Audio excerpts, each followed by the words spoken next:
and to NYCTC. Super secretly, this is my most favorite panel of the day. These folks are difference makers in a variety of ways, and what they bring to the table presents the different sectors and the different thinking that's going to drive us forward in many ways. This is the post-pandemic economy and skills for the 21st century panel. Here they are now. Angie, Kamath, Dean of New York University School of Professional Studies, Matthew Klein, Chief Program and Impact Officer at Robinhood, Merrill, Executive Vice President at the Partnership for New York City, Angela Pinsky, who you've met, Head of Government Affairs and Public Policy at Google New York, and of course, Ben Max continues his conversations with our team, Executive Editor of the Gotham Gazette. Once again, if you could give this crew a round of applause, I'd be grateful. Thank you.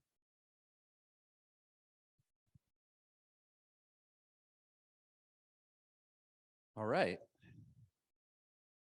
Well, that was an exciting announcement. So a lot to build off of there. Thank you all for being here.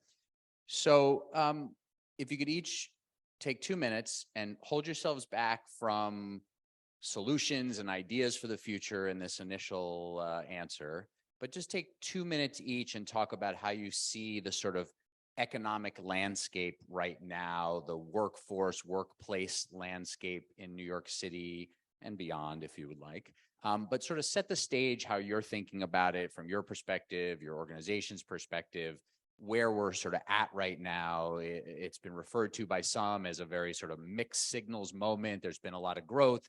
There's a lot of fears of recession. Maybe we're already in recession, et cetera, et cetera. Where are we? Merrill, go ahead.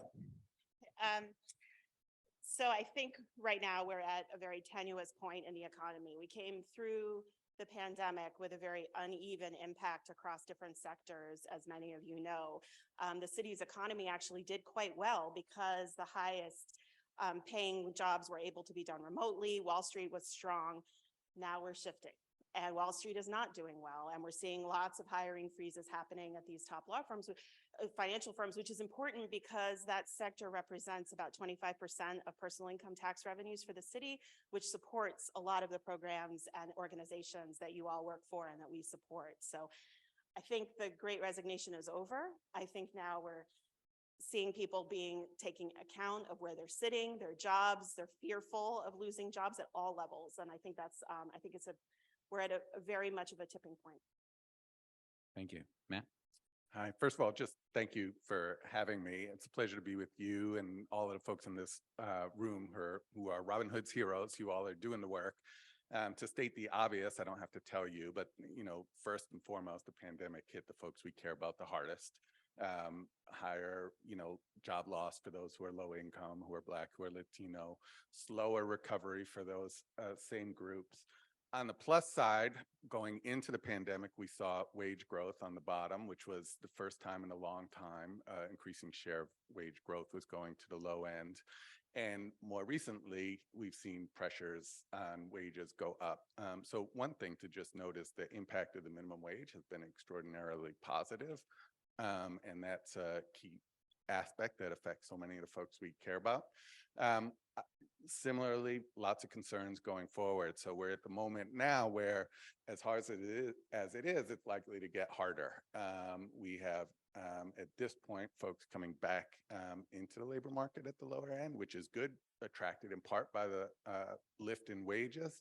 But going forward, there's obviously an intentional attempt, given the concerns folks have about inflation, to tamp down that economic growth. And so that's an intentional effort to slow hiring and potentially to head into layoffs. So that's really troublesome and worrying for folks. So I think, we're heading into a tough spot. Thank you. Angie? Great, thanks. And so again, thanks to the coalition for having this event, and welcome and congratulations to Greg Morris for his leadership of the organization. So I won't repeat what my really smart colleagues have said, but I'm usually very optimistic. And so I will kind of put an optimistic view out there, which is we needed that. I almost, okay, I'm going to try. I don't know if it's going to be compelling or true, but I'm going to try. I almost asked you for it, but I had a feeling. I mean, I agree. The Great Resignation, we are on the cusp of a recession, yes. And what I would say is incredible about New York and the moment that we're in with new leadership There are always things that grow. There are always things that decline in recession, but there are always recession-proof areas, and there's always growth. And so we're looking at kind of major infrastructure investments across the country. I think that's really important in critical sectors. So again, all of us here, when times get tough, as Matt said, folks look to nonprofit organizations. They look to community-based organizations. There are teacher shortages. There are shortages in healthcare. We were just looking backstage in the green room, 250,000 open jobs in New York City right now. And so there are opportunities. It might not be plan A for anyone, but there are absolutely always opportunities. And we know in infrastructure, in healthcare, in education, in community-based organizations and nonprofits, there's a lot going on. Also within the creative economy, there's a lot going on right now that I think, again, those are smaller amounts of jobs, maybe thousands rather than tens of thousands, but we have to play the long game here. And I think we'll talk about this a little bit later in our conversation, but there's short-term relief that we have to make sure that we are poised to give, but there's a long game here in terms of diversifying the New York City economy, and we reinvent ourselves as a city every, I'd say, 2 decades. And we are at this moment where we absolutely have to reinvent ourselves. There's opportunities that we can see squarely, and we have to make sure that we are playing the short game and the long game. And so I think that, again, critical moment right now, and we can see it pretty clear-eyed what's in front of us, and we can't freak out about it. We have to plan for it kind of, and make sure that front lines are covered, but make sure that we are not spending all of our time dealing in a really short-term focused manner, because we're going to miss out on really important infrastructure building opportunities, and infrastructure meaning kind of in the widest sense possible. Thank you. Angela. Yeah, I'll also kind of take a page from Angie's book. So when I started working in economic development now decades ago, our number one objective for New York was to diversify the economy. And I think in that sense, we've come a long way from diversifying from the financial services sector.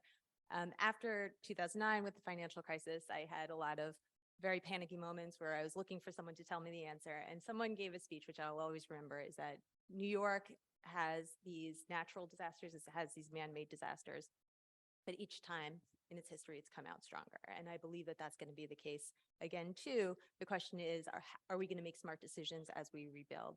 And I think we have a lot of opportunities right now. Again, I think there's a lot of stimulus dollars floating around that will eventually make its way down to a person level that we should be encouraging people to look at strategically. We have interesting moments like the fact that students in the public school systems have more computers than they've ever had in history. And what can we do to make the most of those moments? So I think it's up to us to kind of, again, assess and pivot quickly and adapt to these changing times and opportunities to make the most of what's in front of us. I don't know if I've ever moderated a panel where everybody did what I asked and you stuck right to the assessment. I'm happy. That was really great. And so now let's get into some of where we should head, where we are headed. I think the point about there still being a lot of federal stimulus money in New York, in New York City, in New York State around, while there's a lot of concerns about dropping tax revenue, there's still a lot of that money, plus the federal infrastructure law money, the Inflation Reduction Act money that's going to, hopefully make a big difference in terms of economic development. Before we get into some of those sort of policy solutions and so forth, let's talk about skills. The title of our panel here, Post-Pandemic Economy and Skills for the 21st Century. So what skills are employers valuing right now? Those hundreds of thousands of open jobs, are there certain skill types that are most prominent? What are we seeing right now in terms of that landscape for what workforce development organizations need to really be thinking about in terms of skill development, upskilling, and so forth?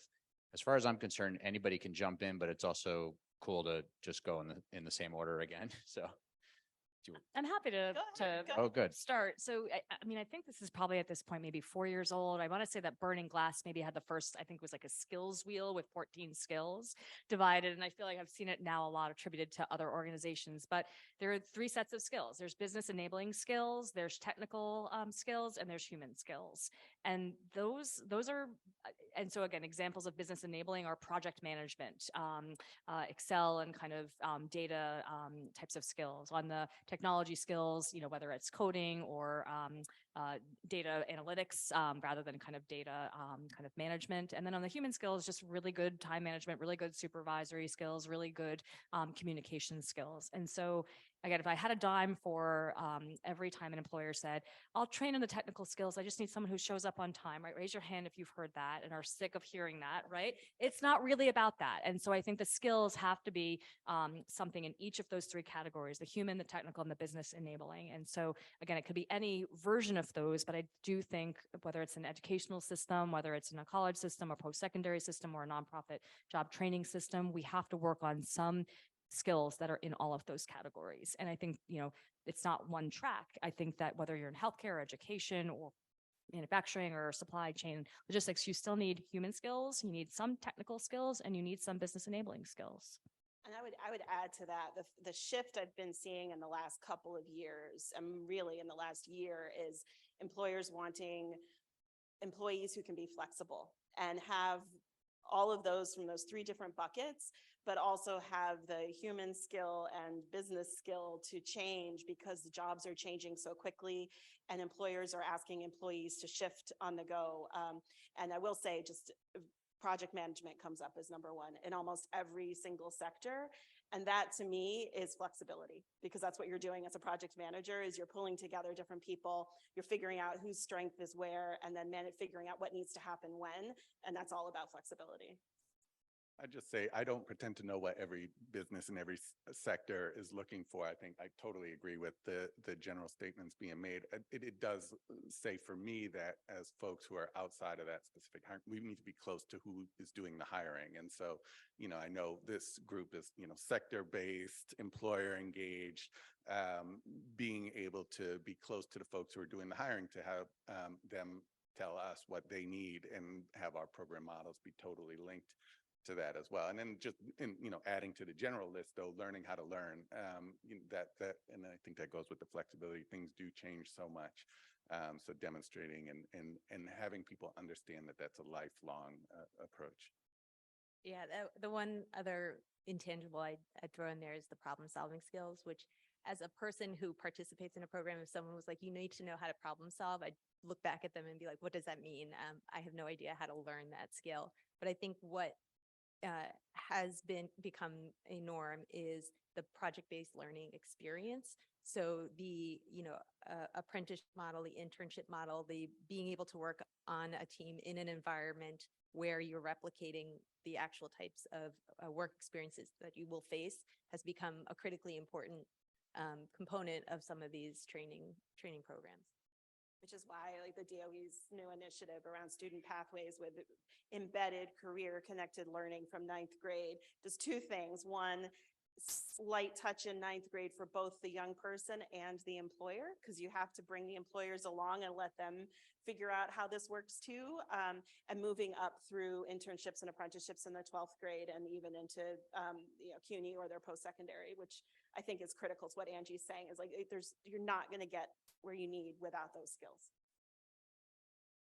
In a past life, I was a high school teacher, and project-based learning was everybody's favorite thing, teacher, students, and clearly so helpful for future endeavors, and yet undervalued across the board in many, many places and ways.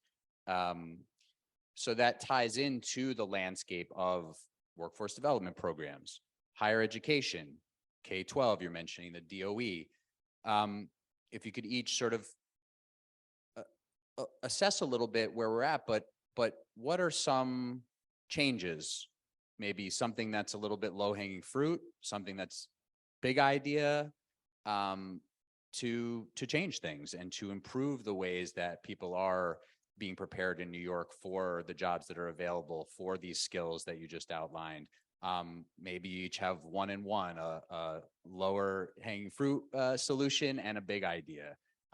What's on your mind in terms of advancing things? I'm going to disappoint you. We decided in the green room that there's no low hanging fruit. Oh, we all decided. great. And if there was low hanging fruit, it all would have happened. So. Great. All right, big ideas only. I like it. If Okay. it was good. easy, we'd have done it. All right. Angela, go ahead, start us. So again, I'm relatively new to the tech sector, but here, when in my time at Google, what I've realized is that the demand for skills in tech is so very, very strong everywhere.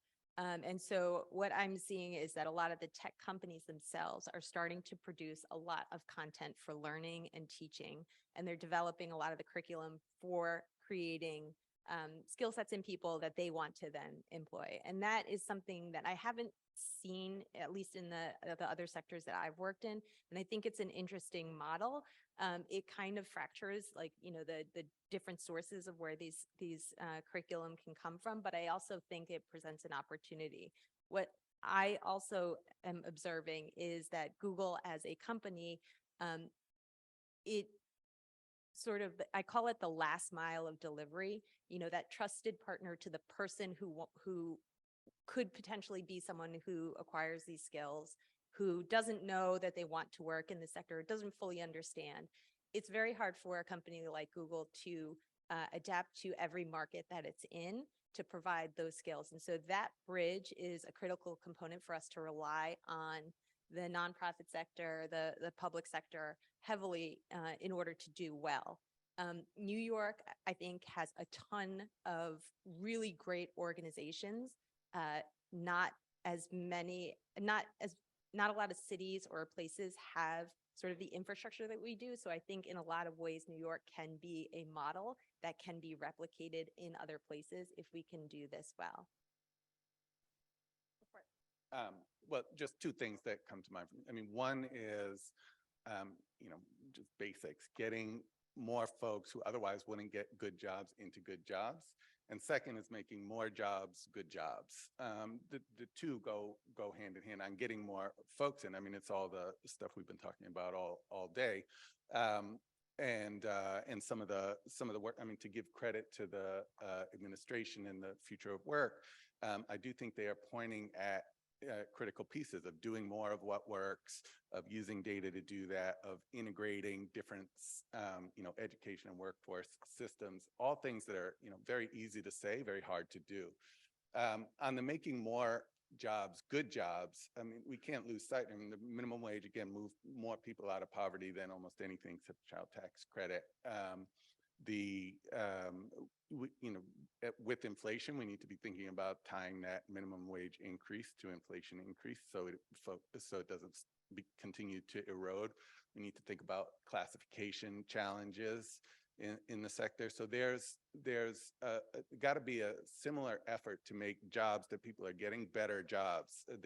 Robin Hood's a funder of the Families and Workers Fund, which in coalition came out with a definition of what a good job is, and it's both economic security and opportunities for mobility, but also voice and choice for workers. And so that's got to be part of our dialogue as we think about the workforce environment. I can jump in. So two ideas.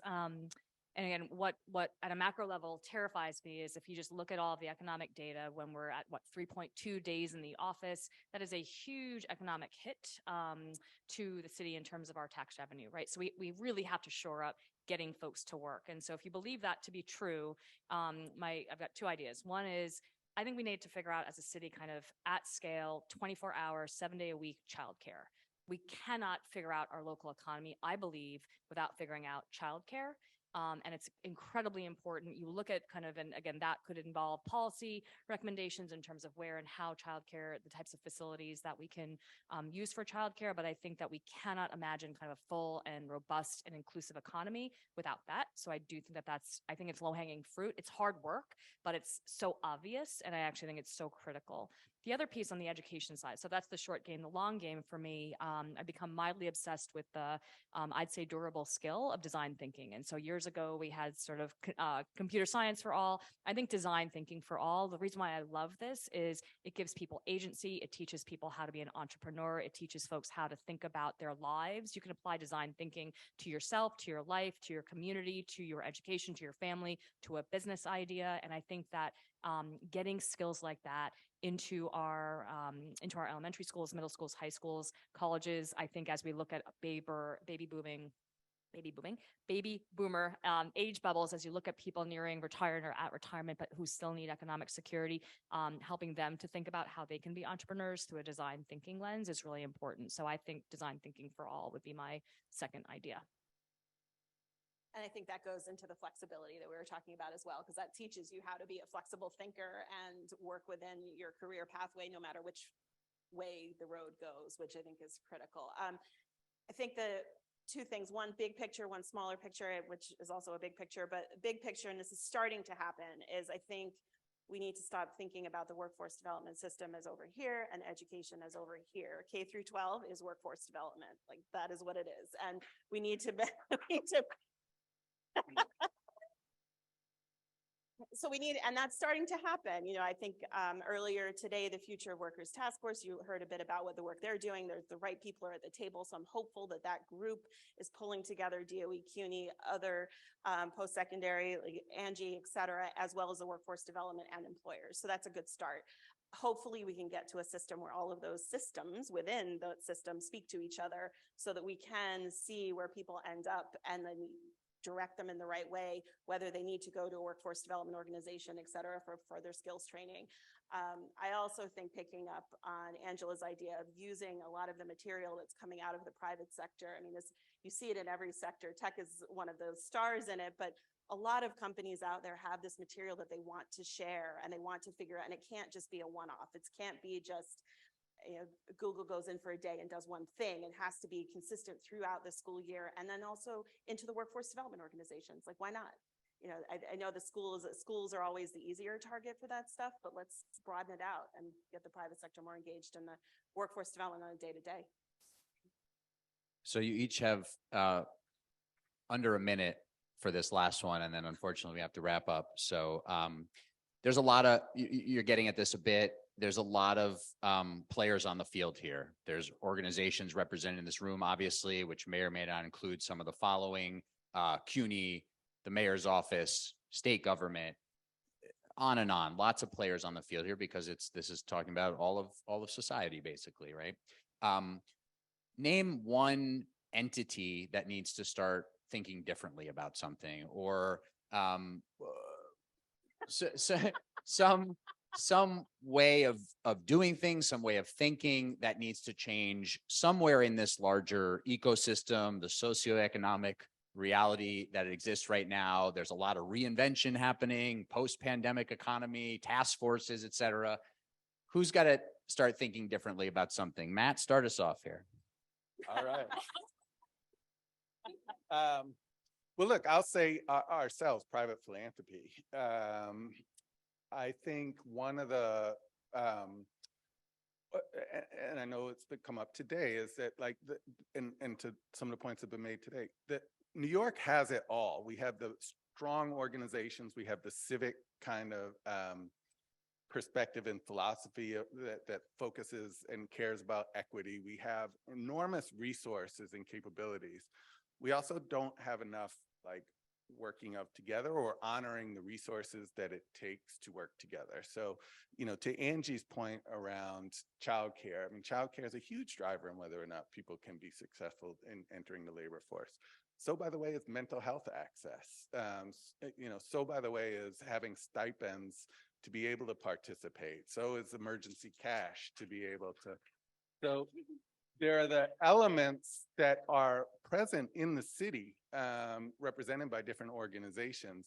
And it's so hard because we're all so busy to think about the connections. And Matt, so I think you're getting, I'm getting the yank, but more work together, and philanthropy has to be a part of that. thank you. You're getting applause. I have to cut you off. It's not a good situation. Angie?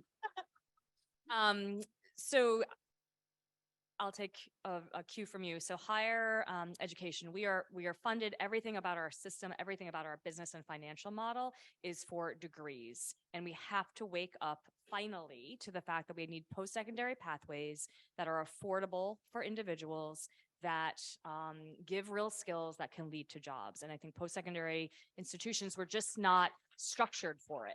And I don't know how long or what it's going to take, but again, there's a role of government, there's a role of philanthropy to really start thinking about that economic and financial model that really rewards and pays and makes accessible non-degree post-secondary pathways.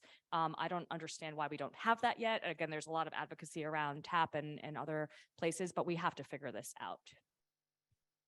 So I used to work in real estate, and real estate in New York was a New York centric activity, right? The portfolio was in New York. The people who lived in it and worked in it was in New York. The workers came from New York, and it was all about New York. And so therefore there's a participation and a willingness and an ability to participate in New York specific things when that comes up. Now I work for a global company, and I am getting some insights as to how a global company looks at the different places that it's in. And a home city definitely has more of a presence than a place where the company is not, but it thinks about hiring differently than New York centric based organizations. And I think when we design programs, we have to start thinking about how many more global companies we have, and if they are migrating to this new way of thinking about hiring, can we adapt to how they look at it? The other thing too, and this is a general comment, and I used to work in city government, I used to work in nonprofits, and I work in the private sector now. I would like us all to stop looking for new ideas and start assessing programs that work but need some tweaks, or keep funding the programs that have been working as opposed to starting something brand new. I think it's really tempting when there's new money on the table, but I would hope we can all hold hands on that one together. All right. Well, I second that. I mean, if we have another report that says we have to do some sort of skills training about something and that et cetera, we don't need to do that anymore. We know what the problems are. The right people are at the table in terms of, and I'll take a cue from my panel members on the private sector side, getting rid of degree requirements is not enough. We need to be looking beyond that and move hiring from non-traditional pathways out of CSR. This is happening. It's happening a little bit more slowly than I would have hoped, but we'll get there. But I think the main point is that every group that's involved in this system needs to be thinking differently and needs to realize that we need to work towards a career pathways goal where whatever career that individual wants, that's where we need to get them. And that starts with your good job. So. All right, we went a little over, but I think that was pretty worth it. Thank you, panelists.